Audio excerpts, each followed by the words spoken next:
하나님의 말씀은 느헤미야서 8장 1절에서 3절의 말씀입니다. 제가 봉독하여 드리겠습니다. 이스라엘 자손이 그 본성에 거하였더니 7월에 이르러는 모든 백성이 일제히 수문 앞 광장에 모여 학사 에스라에게 여호와께서 이스라엘에게 명하신 모세의 율법책을 가지고 오기를 청하매 7월 1일에 제사장 에스라가 율법책을 가지고 남자 여자 무릇 알아들을 만한 회중 앞에 이르러 수문 앞 광장에서 새벽부터 오전까지 남자 여자 무릇 알아들을 만한 자의 앞에서 읽음에 뭇 백성이 그 율법책의 귀를 기울였는데. 아멘. 잠깐 기도하겠습니다. 하나님, 이 시간에 하나님의 말씀을, 하나님의 마음을 전하기를 원합니다. 성령님, 우리 모두에게 이 시간 임하여 주시옵시고 우리 모두에게 기름 부어 주시어서 하나님의 말씀을 깨닫는 은혜를 베풀어 주옵소서. 하나님, 모든 걱정과 생각과 잡념들이 이 시간에 다 소멸되게 하여 주시고 이 시간에 온전한 십자가와 예수 그리스도와 그분의 말씀하심이 우리들에게 임하게 하여 주옵소서. 전하는 자나 듣는 자가 복을 받게 하시고 말씀의 충만한 은혜로 나가게 하여 주시옵소서. 아멘. 감사하며 예수님의 이름으로 기도합니다. 아멘. 오늘 이 말씀은 제가 여러분들과 함께 한번 나누었던 적이 있는 말씀입니다. 부흥이라고 하는 그런 주제의 말씀입니다. 우리가 역사를 보면은 부흥이라고 할 때 진정한 부흥은요, 두 가지의 요소를 갖추고 있습니다. 여러분, 우리가 이 부흥할 때 우리의 마음이 어떻습니까? 부흥하면 좋은 거예요. 그렇죠? 그냥 그런 마음이 아마 대부분의 마음일 겁니다. 그렇죠? 부흥하면 좋고 뭐 안 해도 뭐 내 힘을 어쩔 수 없는 부분이니까 뭐 어쩔 수 없지. 이게 그런 마음입니다. 제가 사실 이 부흥에 대한 말씀을 여러분에게 전해야 되나 말아야 되나 고민이 있었습니다. 왜? 하나님 이 시대에 진정한 하나님의 부흥을 우리가 볼 수 있겠습니까? 라고 하는 그러한 나의 마음에 이 신뢰가 막 올라오지 않았거든요.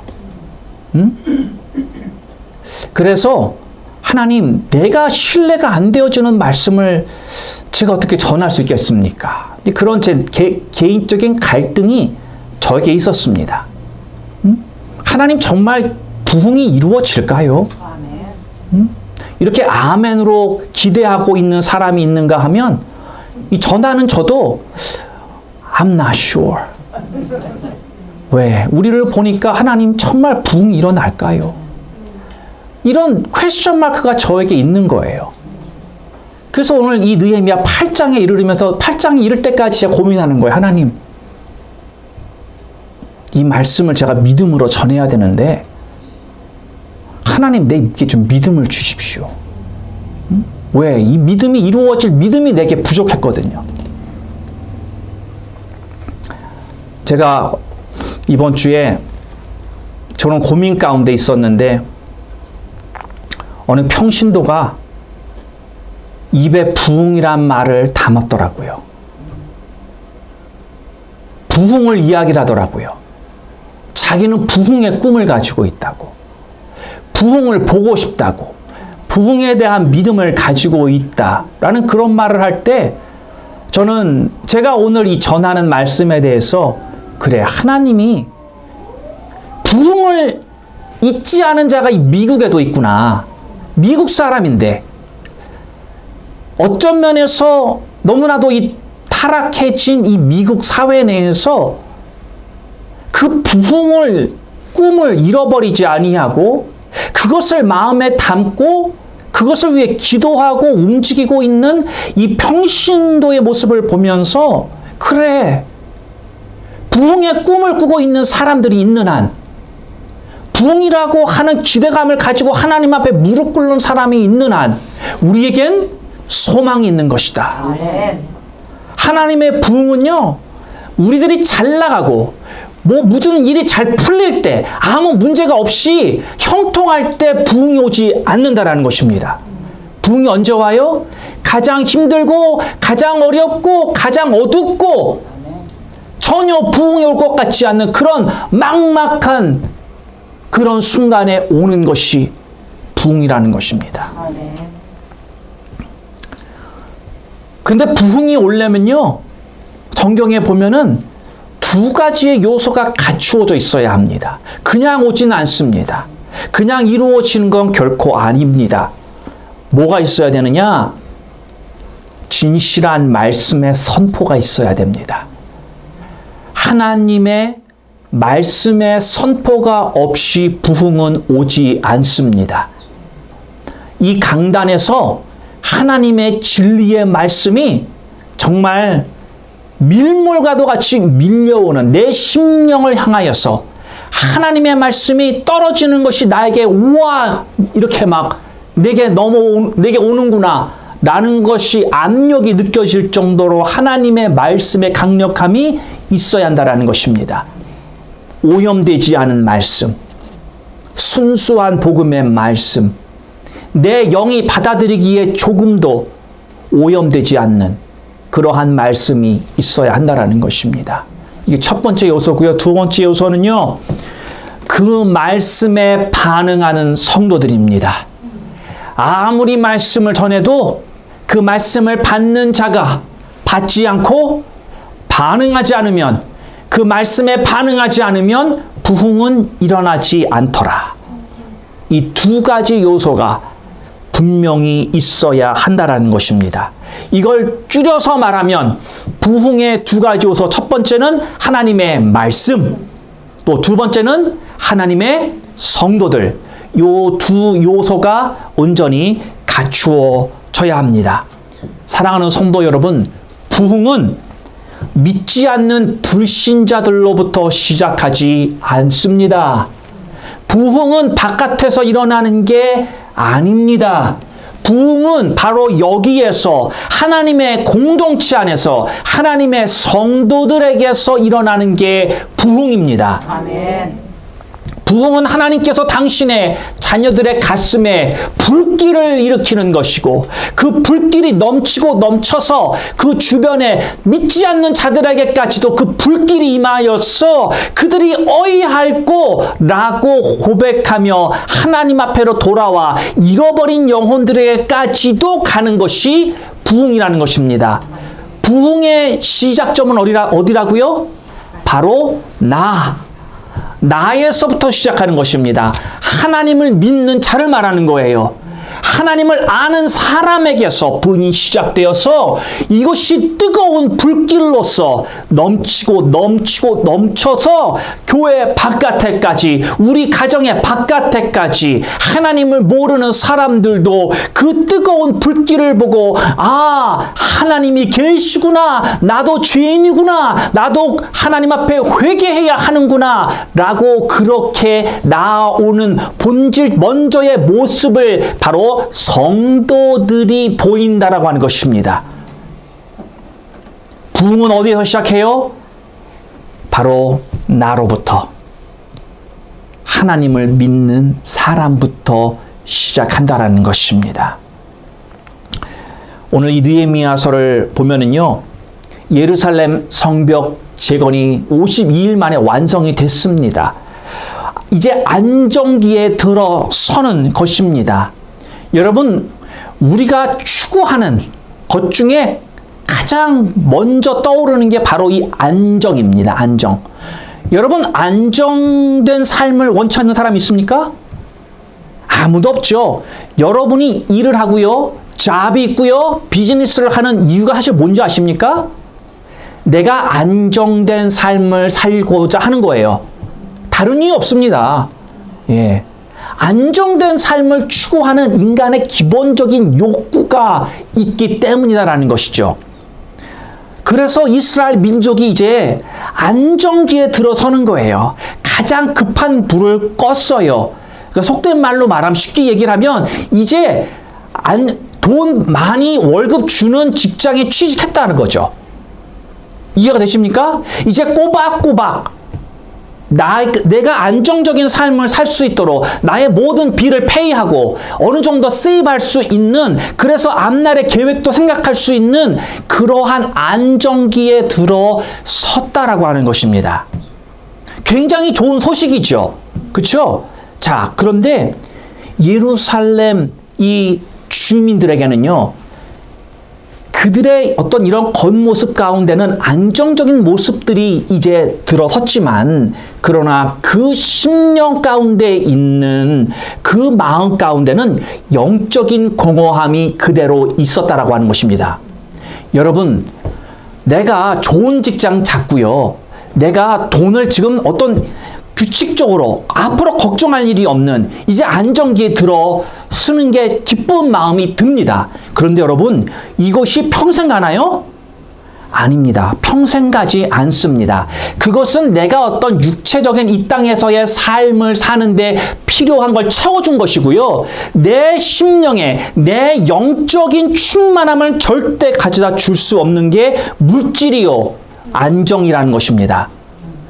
이 내 영혼에 안정을 줄 수 있는 것은 오직 하나님뿐이다라는 것이죠. 아멘.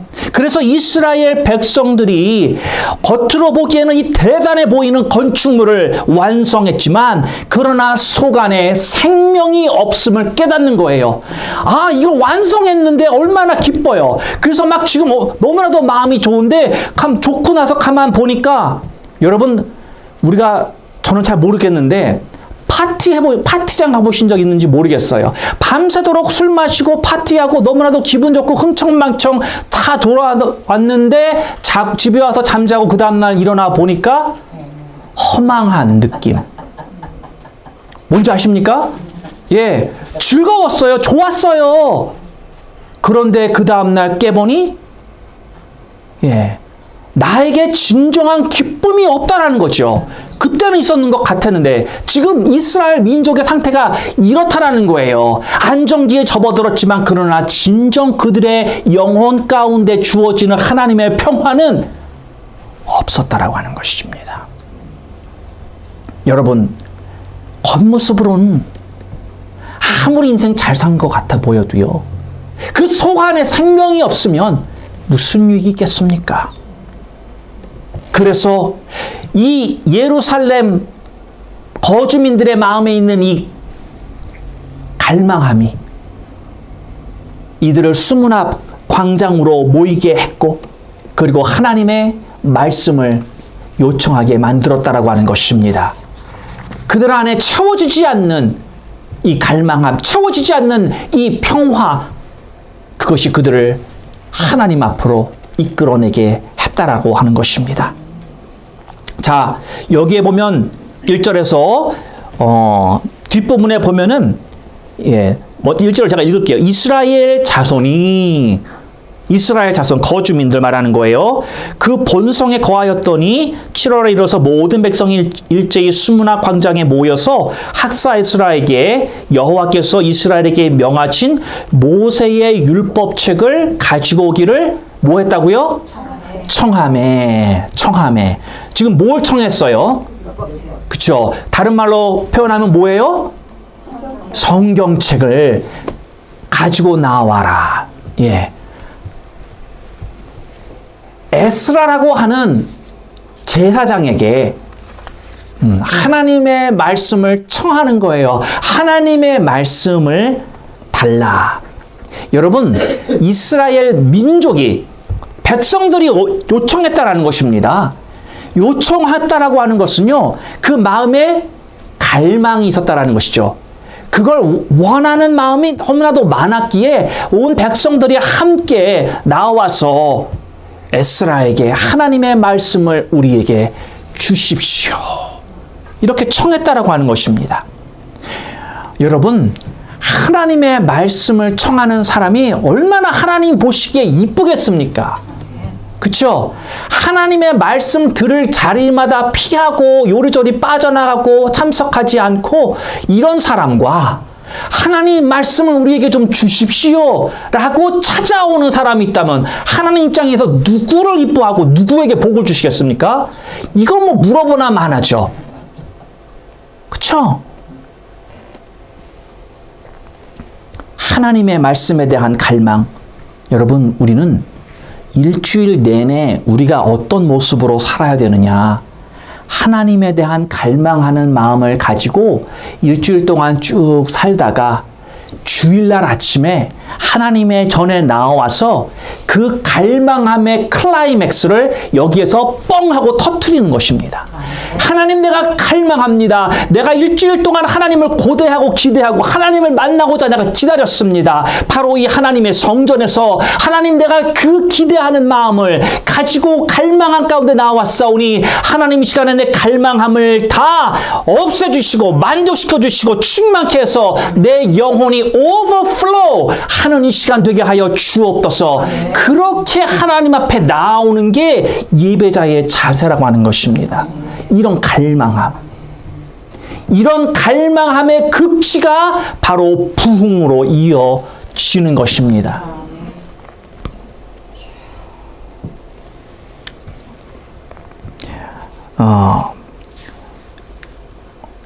여러분, 하나님의 말씀을 들어도 내가 만족이 안 될 때가 많이 있어요. 그렇죠? 하나님 앞에 예배를 드려도 내가 예배를 이 자리에 내가 안전은 있었는데 that was it. 그냥 안전만 있었던 어떤 그런 예배가 있을 수도 있겠죠. 근데 이게 대세가 되면 안 됩니다. 내 신앙생활에 내가 주일날 하나님 앞에 나왔는데 예배를 드린다고 앉았는데 그냥 그게 다였다. 별 감동이 없었다. 그게 대세라고 한다면 우리 병든 겁니다. 어쩌다 안 될 수 있어요. 그런 걸 말하는 게 아니에요. 그런데 대부분이 그렇다. 그러면 난 병든 거예요. 제가 예전에도 그런 말씀을 나눴죠. 어린아이가 여기에 올라와서도 하나님의 말씀을 전하면 그 말씀의 은혜가 내게 와야 되는 게 정상입니다.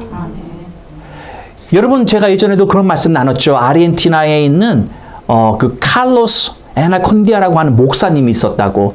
그런데 그 목사님이 우리나라 옛날에 조용기 목사님처럼 요즘 안 좋아하시는 분도 계시지만 예전에는 가는 곳마다 그냥 부흥에 일어났었던 대표적인 인물이잖아요. 우리나라 기독교 역사를 보면.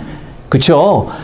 그와 마찬가지로 이 목사님이 집회를 하면 엄청난 누구를 치유하고 누가 이런 게 아닌데도 사람들이 뒤집어지는 거예요. 그래서 무슨 메시지를 전하냐 들어보니까 하나님이 여러분을 사랑하십니다. 예. 여러분 모르는 얘기예요? 다 아는 얘기죠. 그런데 그 목사님이 하나님이 당신을 사랑하십니다. 그걸 듣는 사람이 그 사랑의 감격이 너무나도 강력해가지고 소리를 지르며 쓰러지며 엉엉거리고 우는 그 사랑이 너무나도 감동이 커서 그런다는 거예요. 그 목사님이 와서 안수를 했어, 뭐를 했어. 그냥 그 소리에. 왜 그랬을까요? 그 목사님이 말씀만이 특별해서 하나님이 특별히 은혜를 부어주신 것도 있겠죠. 그런데 뭐냐? 하나님을 갈망하는 마음이 그 마음 가운데 있었다라는 거죠. 이게 있어야 우리는 부흥이라고 하는 꿈을 꾸는 것입니다. 우리 가운데 하나님의 말씀이 선포될 때 우리에게 임하시는 그 하나님이 내 속 안에서 내 심령을 만지시고 뒤집어 엎고 기경을 하고 그렇게 내 속 안에서 내가 어쩔 줄 몰라서 그 말씀이 자꾸만 여기서 살아서 자꾸만 내 속 안에서 움직이는 게 내가 견딜 수가 없어서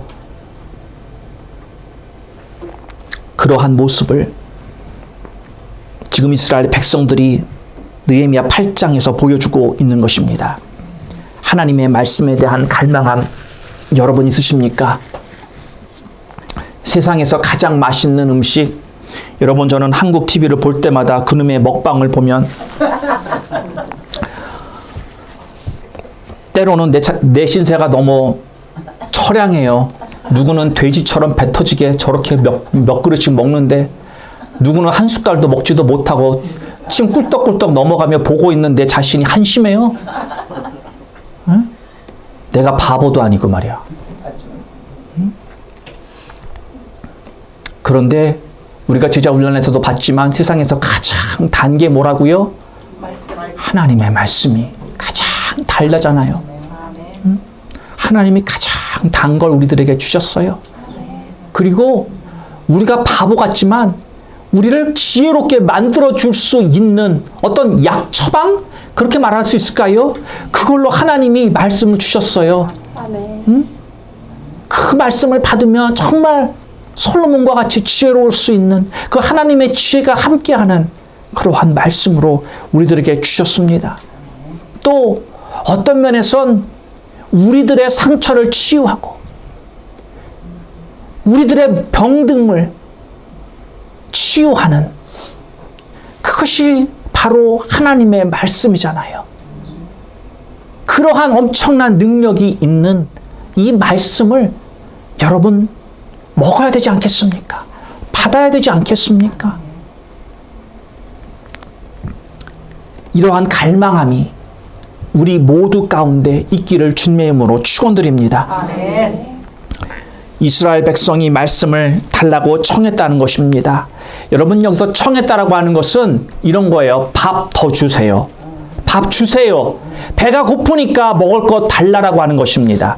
그리고 13절의 말씀을 보면은 그 이튿날 뭇 백성의 족장들과 제사장들과 레위 사람들이 율법의 말씀을 밝히 알고자 하여 학사 에스라의 곳에 모여서 사람들이 에스라에게 다시 몰려왔다라는 것입니다. 말씀을 더 알기를 원해서. 이게 뭐예요? 밥을 더 달라라는 거예요. 밥을. 여러분 하나님의 말씀을 받는 자는요 더 많이 받습니다. 하나님의 말씀을 거부하는 자는요 있는 것도 빼앗깁니다. 여러분 어느 성도님이 그런 말 하셨다고 합니다. 나는 예전에 있었던 믿음도 까먹는 것 같다고. 왜 그래요? 하나님의 말씀을 예전에 받았던 게 있었지만 이제 안 받으니까 뺏기는 거예요. 없어지는 거예요. 하나님의 천국의 법칙은요 침노하는 자에게 하나님이 주신다고 그랬어요. 하나님에게 받고 사모하고 갈망하고 계속해서 받아들이고 계속해서 내가 먹고 계속해서 내 걸로 만들고 할 때 하나님이 더 주고 더 주고 더 주는 것이죠. 안 먹고 안 먹겠다고 편식하고 싫다고 짜증내고 그런 사람 억지로 먹이지 않습니다. 그래요 안 그래요? 응? 싫다는 사람 강제로 하나님 먹살 잡고 가서 먹이는 거 보셨어요? 그렇지 않습니다. 노 하면 하나님 우리의 의지를 존중해 주세요.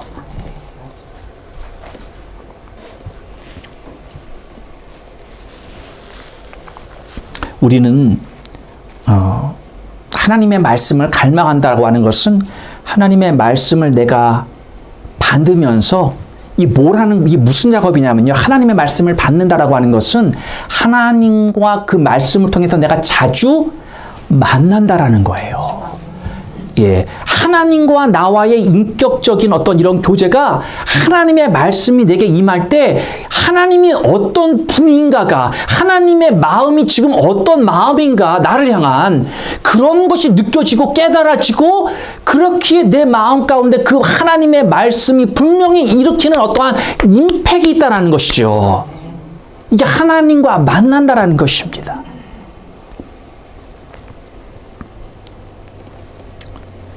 자주 만나야 돼요, 하나님과. 응? 여러분, 하나님을 섬기고 살아야 되는 것이 우리 크리스찬들의 기본적인 삶이죠. 그렇죠?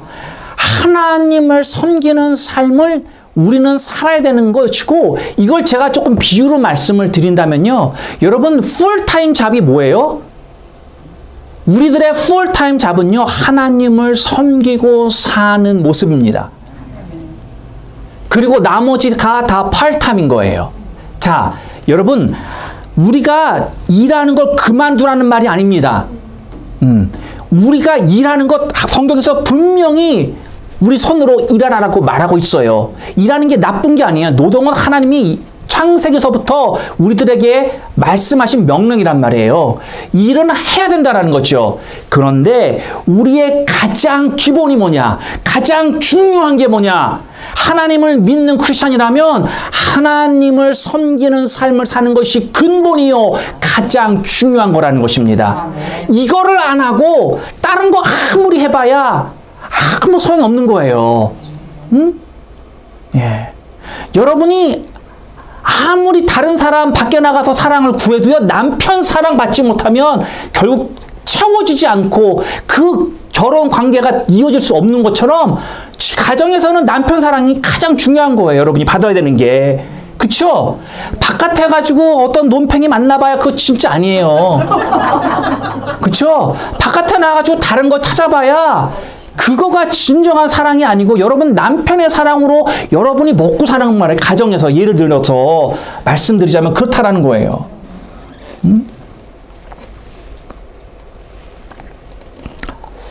여러분, 우리는 일하려고 사는 게 아닙니다. 우리는 살려고 하다 보니까 일하는 게 필요해서 일하는 거예요. 우리의 삶의 본질이 뭐라고요? 하나님을 섬기는 거다. 예, 하나님을 섬기는 삶을 살려고 하다 보니까 아이고, 내가 또 필요한 것들이 있네. 그래서 그 필요를 채우려고 일하는 거예요. 그쵸? 우리가 그 프라이어리티가 바뀌면 안 된다라는 거예요.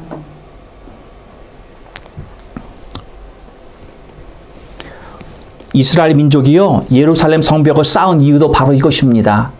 그냥 육체적인 어떤 안정적인 삶을 살려고 했던 것이 아니라 그들이 하나님과 온전한 신앙생활을 안정적으로 하길 위해서 그렇게 성벽도 쌓고 모든 안정을 추구했던 것입니다. 다른 사람 걱정 안 하고 내가 하나님 앞에 나아가서 내가 주인 하나님 예배 드릴 수 있도록. 여러분, 유럽을 떠나왔었던 청교도들이 왜 미국 땅으로 왔죠? 유럽을 떠난 청교도들, 우리가 땡스기빙 때마다 그런 얘기 듣잖아요. 왜 미국을 찾아왔어요? 그쵸? 내가 아는 하나님을 내 마음대로 내가 예배를 온전히 드리고 싶어서 종교적인 자유를 찾아서 온 땅이 오면서 와가지고 반이나 죽었어요. 오면서 죽은 사람도 있지만. 첫 해 겨울에 반이 죽었대잖아요. 내린 사람 중에도. 그런 목숨 걸고 하나님 온전히 내가 예배하고 내가 원하는 신앙생활을 마음껏 해보겠다고 와서 처음에는 그렇게 죽어나갔지만, 여러분 3세기가 흐른 이 미국을 보십시오. 최대 강대국이 되어서 세상을 좌지우지하는 나라가 되었습니다. 그 반대로 남미로 금을 찾으러 떠난 부류의 사람들이 있었죠. 그 사람들 뭐라고 불렀어요? 콩키스타. 남미의 불을 찾아서 돈을 찾아간 사람들은 지금 히스토리에 그런 사람들이 있었다라고만 있지 그 사람들 어디 존재합니까? 다 엎어졌어요. 성경에 그러잖아요. 악한 자가 어디 있는지 둘러봐라. 내일 네가 찾아보면 없어졌을 것이다. 남아있잖아요. 그러나 하나님을 찾았던 자들은 오늘까지도 수많은 이민자들을 받아들이며 강대한 나라를 이루어서 세계를 자주하고 있는 것입니다. 이게 하나님이 주시는 축복이다라는 거죠. 사랑하는 성도 여러분, 하나님 없이 생긴 돈, 하나님 없이 생긴 명예, 하나님 없이 생긴 권력, 이거 다 순식간에 날아갑니다. 아무것도 아닌 거예요. 자고 일어나면 어찌 될지 모르는 것입니다. 자, 그 다음 하나님의 말씀을 낭독합니다. 3절 보니까, 수문학 광장에서 새벽부터 오전까지 남자 여자 무릇 알아들을 만한 자의 앞에서 읽음에 낭독했다는 거죠. 백성이 그 율법책에 귀를 기울였는데 귀를 기울이고 들였다라는 것입니다.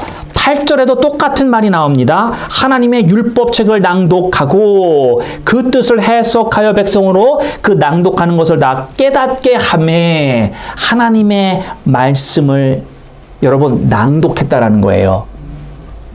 그러니까 낭독이 뭐예요? 이스라엘 자손이 그 본성에 거하였더니 7월에 이르러는 모든 백성이 일제히 수문학 광장에 모여 하악사 이스라엘에게 이렇게 이거 했다는 거예요. 이거 어때 은혜가 많이 되십니까? 네. 여러분 제가 여러분과의 눈을 마주치고 아이 컨택을 해가면서 제스처를 해가면서 저의 마음을 정말 이 눈을 통하여서 여러분들에게 함께 나누며 하는 이 설교도 은혜가 안 되는 때가 얼마나 많은데 앞에 서서 낭독했다라는 거예요. 이렇게 자그마치 얼마 동안? 6시간 동안. 예. 6시간 동안 거기서 들었대요. 여러분 제가 여기서 6시간 동안 하나님의 말씀을 낭독하면 6시간까지 앉아있는 분이 있을까? 저는 없을 거다. 아마 저희 아내가 라이드가 없어서 앉아있을까? 아니면 라이드를 가는 길에 저 좀 데려다 주세요. 그렇게 부탁을 했을까? 이게 참 궁금해. 예. 나중에 생각해보고 답을 좀 해보세요. 예. 6시간 동안 하나님의 말씀을 경청했대요. 낭독을 하는데 이게 어떻게 가능했어요? 어떻게 가능했어요? 갈망함이 있었기 때문이라는 거죠. 갈망함. 그리고 9절에 보니까요. 하나님의 말씀을 이 낭독을 듣는 것만으로도 회개에 이르렀대요. 와. 그들의 영적인 수준이 느껴지십니까? 아니, 더 깊이, 더 자세히 말한다면 그분들의 영적인 상태가 느껴지십니까? 여러분 성경에서 예수님이 가난한 자가 복이 있나니라고 말하지 않습니까? 이 가난한 자의 심령이 바로 지금 수문학 광장에 모인 이스라엘 민족의 마음이라는 것입니다. 하나님의 말씀이 낭독되어지는 것만 듣고서도요. 그들이 회개에 이를 정도로 그들 심령 가운데 하나님의 말씀을 그냥 내게 주시는 이 말씀이라고 싹 받았다는 것입니다. 사랑하는 성도 여러분, 말씀이 기도의 문을 열어주는 역할을 합니다. 말씀이 예배의 문을 열어주는 것입니다. 영적인 모든 것들이 바로 이 말씀으로부터 시작되는 것입니다. 사랑하는 성도 여러분, 말씀은 결코 정보가 되어서는 안 됩니다. 말씀은 생명이요 진리요 내 영혼의 양식이어야 한다는 것이죠. 성도가요, 하나님의 말씀을 제대로 들을 수 없다면 그 성도의 신앙 생활은 끝장입니다. 끝장이에요.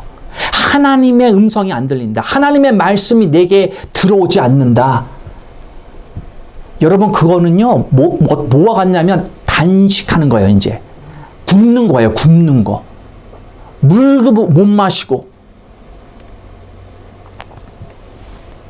하나님 앞에 나올 때 여러분, 오늘 하나님이 내게 무슨 말씀을 주실까? 이런 마음으로 나오셔야 됩니다. 예. 오늘 목사님이 무슨 말할까? 그냥 이런 어떤 호기심적, 이런 호기심이 아니라요. 진정 오늘 하나님이 내게 주시는 말씀이 무엇일까? 예. 우리 권사님이 수요일 날 한국 가시면서 한국 가시기 전에 마지막으로 내가 섬기는 재단에서 하나님이 내게 주시는 말씀이 무엇일까?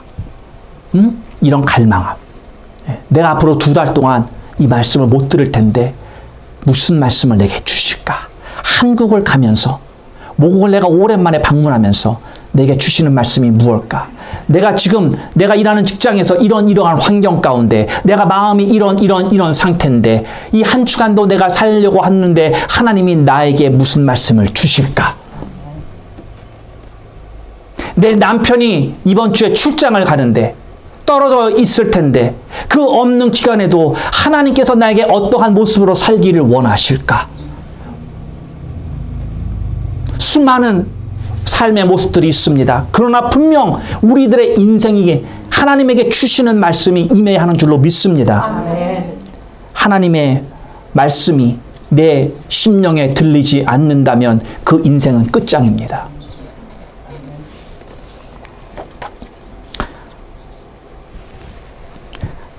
5절의 말씀을 보면은 이렇게 이야기를 합니다.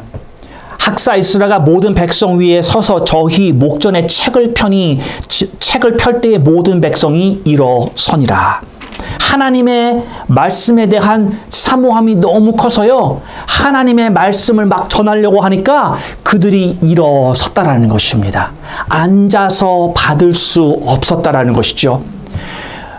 여러분, 제가 84년에 미국에 이민을 오면서 저희 아버지가 3년 동안 떨어져 있었습니다. 그 3년 동안 보지 못했던 아버지가 제가 휴스턴 공항에 딱 내리면서 그때는 공항 게이트 바로 앞까지 탑승하는데 그때까지 나올 수가 있었어요. 예. 그래서 게이트를 이제 비행기를 그 문을 통과해서 그 브리지라고 그랬죠? 그걸 딱 나오면 바로 사람들이 다 나와 있는 거예요.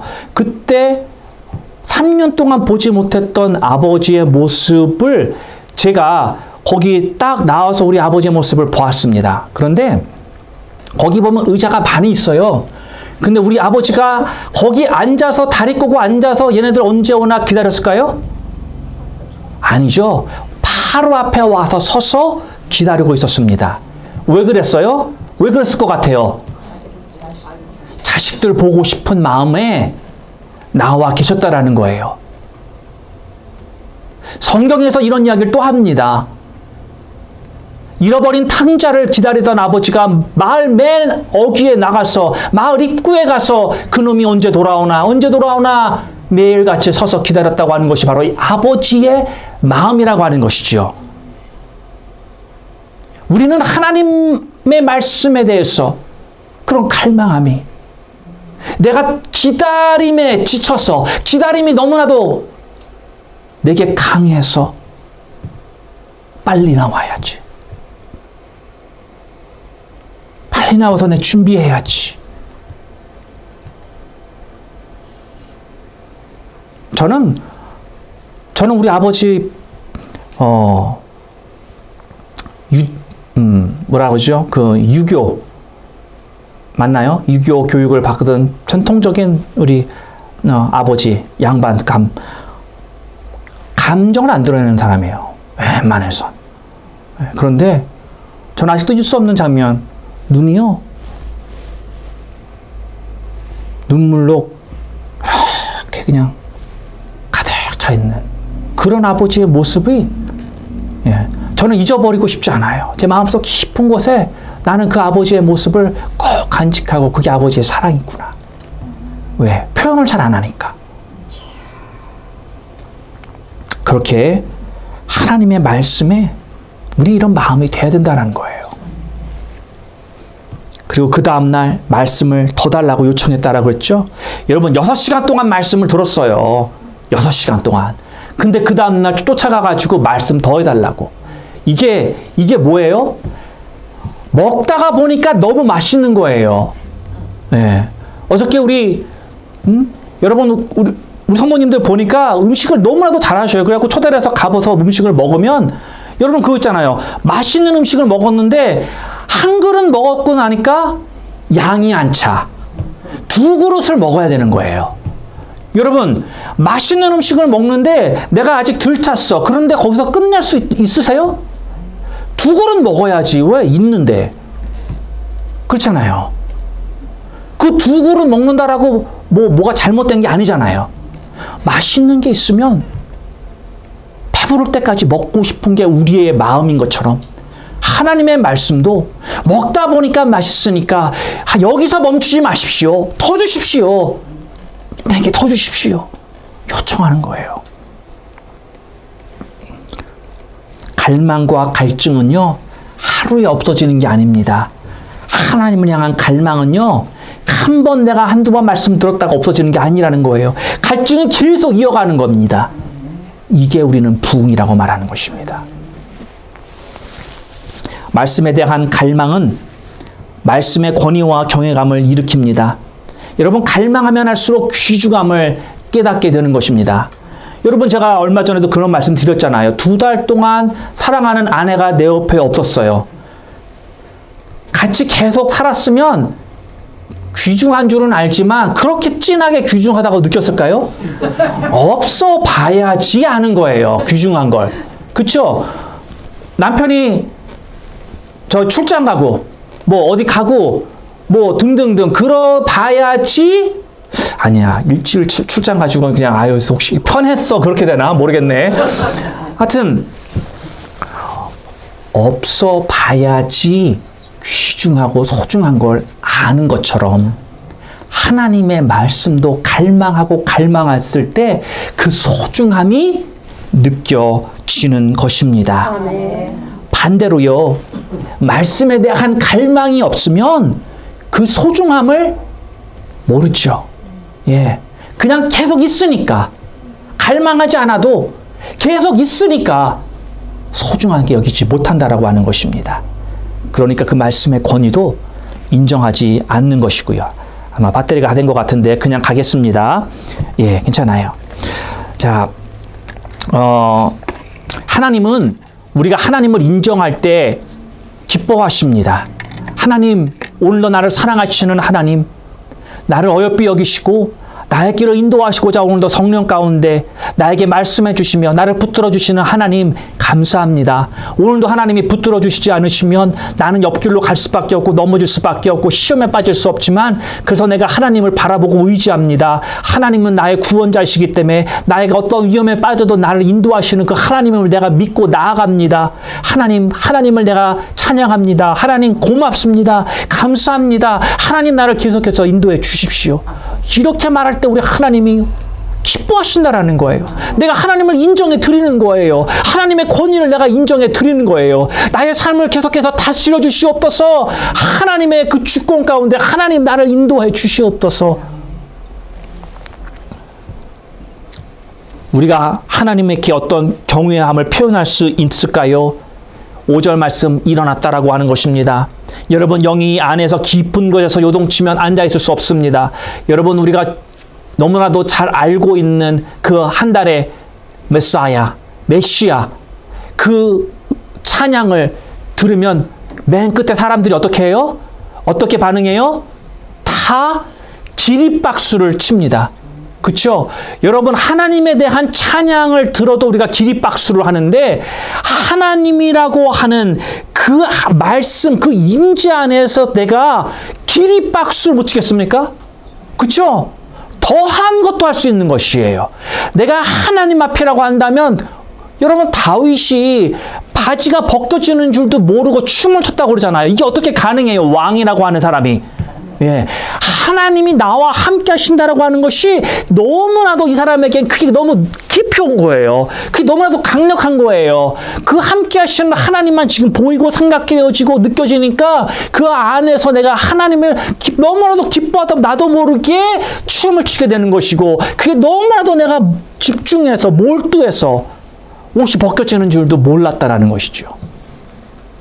그러니 하나님이 다윗을 사랑하지 않을 수가 없는 거죠.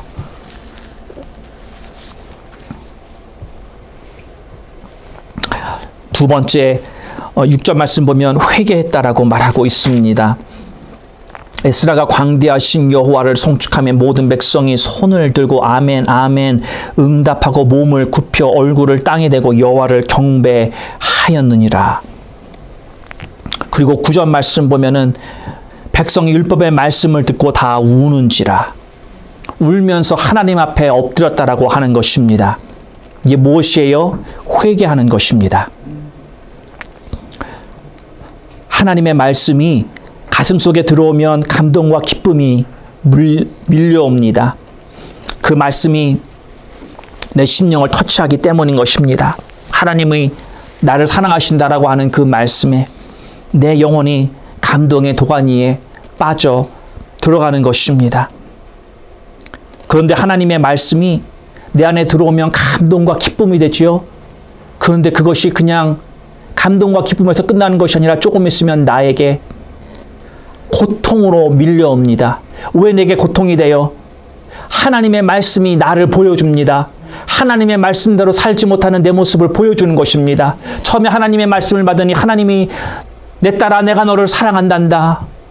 내가 너무나도 외롭고 힘들고 괴로운 인생을 살아가는데 하나님의 사랑이 그때 내게 임하니 그 사랑이 너무나도 커서 감격 가운데 너무나도 좋은데 조금이다 보니까 그 사랑의 말씀이 내게 들어와서 그러나 너는 나의 사랑을 외면하고 너 홀로 살아가려고 하나님의 사랑의 몸짓, 사랑의 편지, 사랑의 말씀 그런 모든 것을 거절하고 외면하고 너 뜻대로 살겠다고 하였던 그런 내 인생의 모습이 보여지면서 내가 왜 하나님을 거절했나? 내가 왜 하나님을 거부했나? 내가 왜 하나님을 떠났는가? 이러한 내 자신의 모습을 보면서 내 자신이 너무나도 믿고 그렇던 내 자신이 너무나도 용납되어지지 않는 그것을 발견하며 괴로운 것입니다.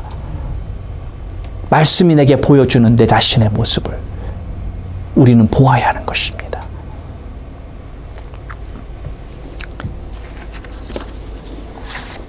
하나님의 말씀을 받으면 우리는 그 말씀에 합당한 반응을 해야 합니다. 말씀에 대한 반응이 없다라고 하는 것은요, 하나님의 말씀을 말씀으로 받지 않고 여러분이 뉴스페이퍼를 읽는 듯이 정보로 받아들였다는 것입니다.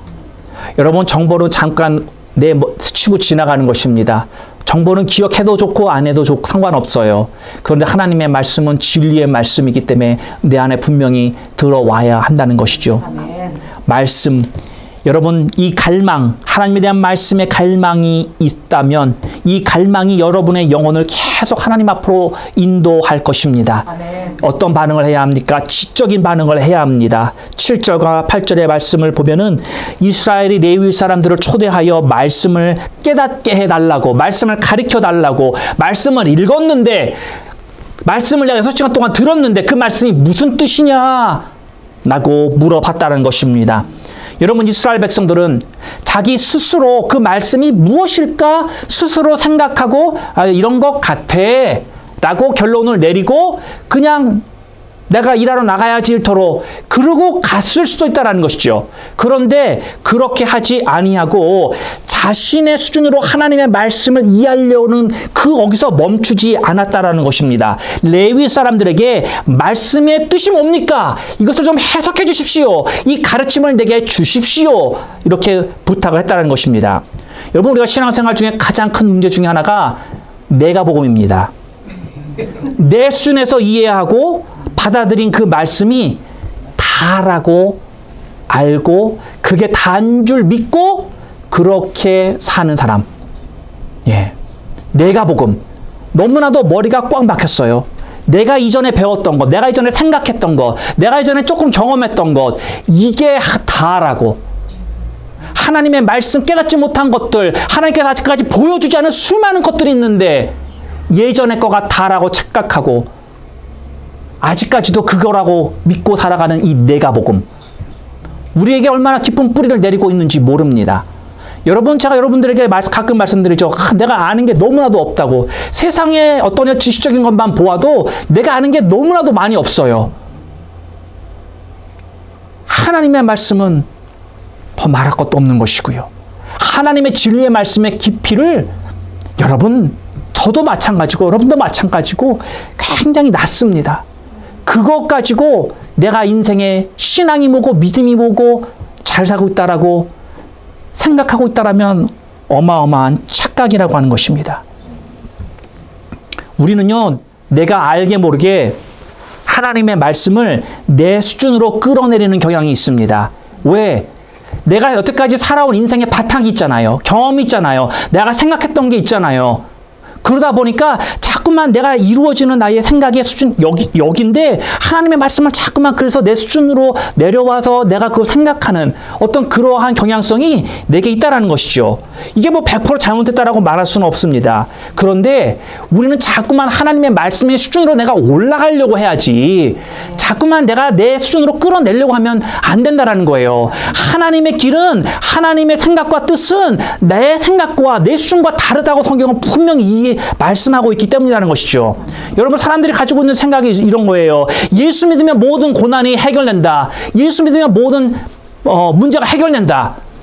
뭐 어느 정도는 맞죠. 그렇죠? 어느 정도는 맞아요. 근데 이게 진짜일까요?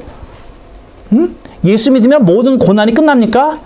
아닙니다. 빌립보서 1장 29절 말씀 보니까 그리스도를 위하여 너희에게 은혜를 주신 것은 다만 그를 믿을 뿐 아니라 또한 그를 위하여 고난도 받게 함이니라.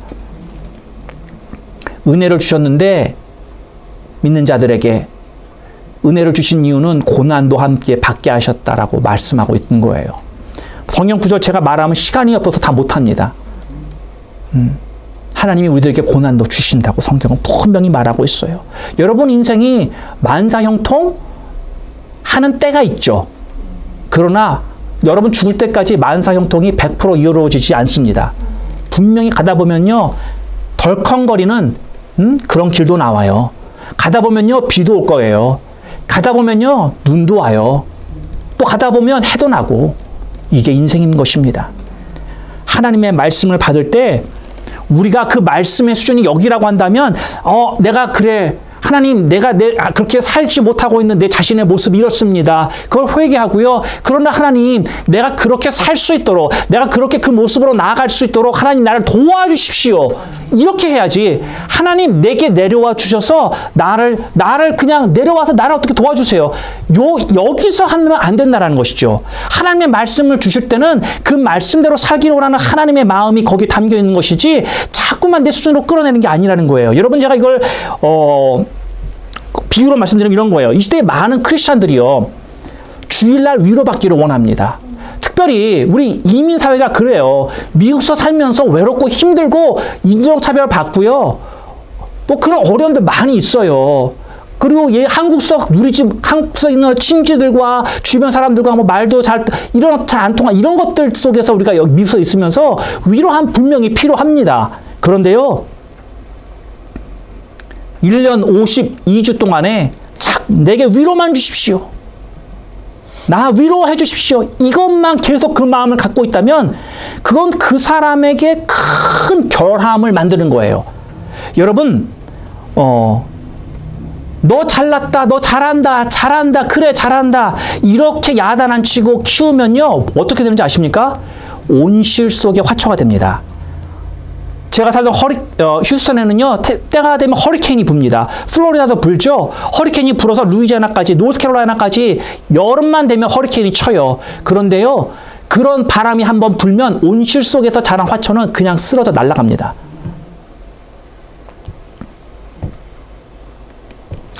하나님의 사람이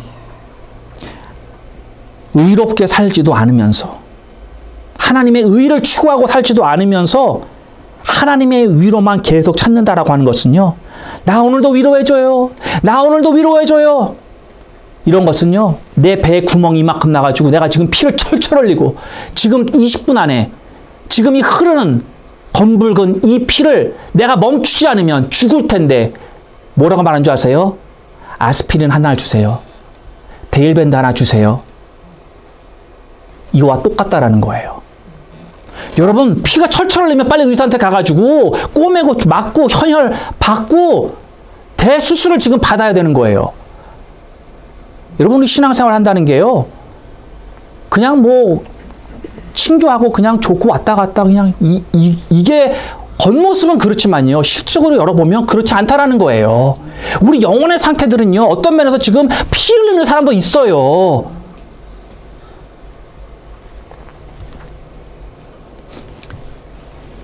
레위 지파 사람에게 와서 말씀을 읽고 깨닫게 했다라고 8절에 말하고 있습니다. 레위 사람들에게 하나님의 말씀을 선택해서 가르쳐 주십시오. 여러분, 이스라엘 백성들은 오늘 여기서 보는 것이 이 시대를 살고 있는 우리들에게 커다란 조명이 되는 게 뭐냐? 복음을 잘못 해석하는 누를 범하지 않는 것입니다. 분명히 권위 있고 제대로 더 많이 알고 있는 사람에게 당신이 나보다 많이 알고 있으니까, 당신이 더 잘 알고 있으니까 나에게 가르쳐 주십시오. 이렇게 말하고 있는 거지요. 여러분, 여기서 저는 주님의 제자에 대해서 함께 여러분과 말씀을 나누고 싶어요. 주님의 제자는요, 참 이런 겁니다. 우리 모두 다 어떤 면에서 하나님의 제자잖아요. 그렇죠? 성도는 곧 제자라고 말할 수 있는 것입니다. 하나님을 따라 사는 사람들. 여러분, 하나님의 사람들은요, 어떤 이 상황에 따라 부르심을 받지 않습니다. 어떤 사람들은 아버지가 돌아가시면 그 부르심을 따라가겠다고 말하고요. 어떤 사람은 집 몰개지가 끝날 때까지 기다려달라고 말하는 사람이 있고요. 어떤 사람들은 자녀들이 대학을 마칠 때까지 좀 기다려달라고 하시는 분도 있습니다. 그런데 제자라고 하는 하나님의 제자는요, 예수님이 부를 때 응답하는 사람이다 라는 것입니다. 예수님이 가난한 자를 부자로 만들어줘서 제자가 되는 게 아니라, 나도 부자가 되고 싶어서 예수님의 제자가 되겠다는 것이 아니라, 나도 풍성한 삶을 살고 싶어서 예수님의 제자가 되겠다고 하는 것이 아니라, 모든 것을 버릴 수 있기에 우리는 제자가 될 수 있는 것입니다. 예수님을 선택한다는 것 때문에 모든 것을 버려야 한다면 기꺼이 버릴 수 있기에 제자가 되는 줄로 믿습니다. 사도 바울이 예수 그리스도를 믿는 고상한 지식 때문에 모든 것을 배설물로 여겼다라고 고백하고 있듯이, 예수 그리스도를 따른다라는 것은요, 가난을 선택한다라는 것입니다. 이게 복음이라는 거예요. 복음은 우리의 모든 것을 요구하는 것입니다. 우리의 시간과 물질과 헌신과 에너지와 생명, 하나님께서 많이 주시면 그것을 하나님의 나라를 위해서 다시 드릴 수 있는 게 제자의 모습이다라는 것입니다. 여러분, 우리 가운데 이런 많은 제자가 세워지기를 주님의 이름으로 축원합니다. 제자가 우리의 리더로서 정말 이렇게 예수님이 뭐든지 요구하시면 들을 수 있는, 그게 제자지요. 그렇죠? 내가 바빠요, 이건 안 돼요, 저건 안 돼요, 지금은 아니에요, 이런 핑계를 대는 게 아니라 예수님이 요청하실 때 들을 수 있는 것, 그것이 바로 제자의 모습입니다. 또 감정의 반응으로 말씀을 듣고 울었습니다. 회개했습니다. 의지의 반응을 보입니다. 이스라엘 백성 하나님의 말씀을 받자마자 이제까지는 지키지 못했던 바로 이 초막절을 지킵니다. 이제까지는 하나님의 말씀대로 살지 못했던 자신의 모습을 보면서 이제는 지키겠다고 의지의 결단을 내리는 모습을 보여주고 있습니다. 사랑하는 성도 여러분, 이 땅에서의 부흥을 보고 싶으십니까? 보고 싶으십니까? 봐도 그만, 안 봐도 그만. 우리는 이런 마음이 아니라 정말 하나님의 부흥을 갈망하는 자들을 하나님께서 지금도 기다리고 계시고, 그러한 사람들을 통하여서 하나님의 부흥이 일어날 수 있도록 기다리시는 그 하나님이심을 우리가 한번 이 시간에 생각해 보기를 원합니다. 말씀을 맺겠습니다. 사랑하는 성도 여러분, 하나님의 말씀이, 진리의 말씀이 내게 전해진다고 한다면 여러분은 어떠한 반응으로 하시겠습니까? 말씀에 대한 반응, 여러분 어떤 반응이 일어나십니까? 정말 그 말씀을 사모하는 마음으로 나오시면서 여러분이 그 말씀을 내가 생명으로 받으십니까? 아니면 여러분 회개하는 마음은 어떻습니까? 하나님의 말씀 들을 때 회개했던 적이 언제였습니까? 정말 하나님 내가 회개합니다. 그런 적이 언제였어요? 또 하나님 앞에서 정말 내가 의지를 일으켜서 하나님, 내가 당신의 말씀대로 살겠습니다, 이런 의지를 발동했던 적이 언제 있습니까? 이런 것들이 하나님의 향하여 반응이 정말 우리 가운데 일어나기를 축원을 드립니다. 그럴 때 하나님의 기뻐하시는 부흥이 나에게부터 시작해서 우리 공동체에, 그리고 이거 스포켄 지역에서도 그러한 부흥의 불길이 일어날 줄로 믿습니다. 오늘도 우리 함께 하나님의 말씀 붙들고 기도했으면 좋겠습니다. 하나님이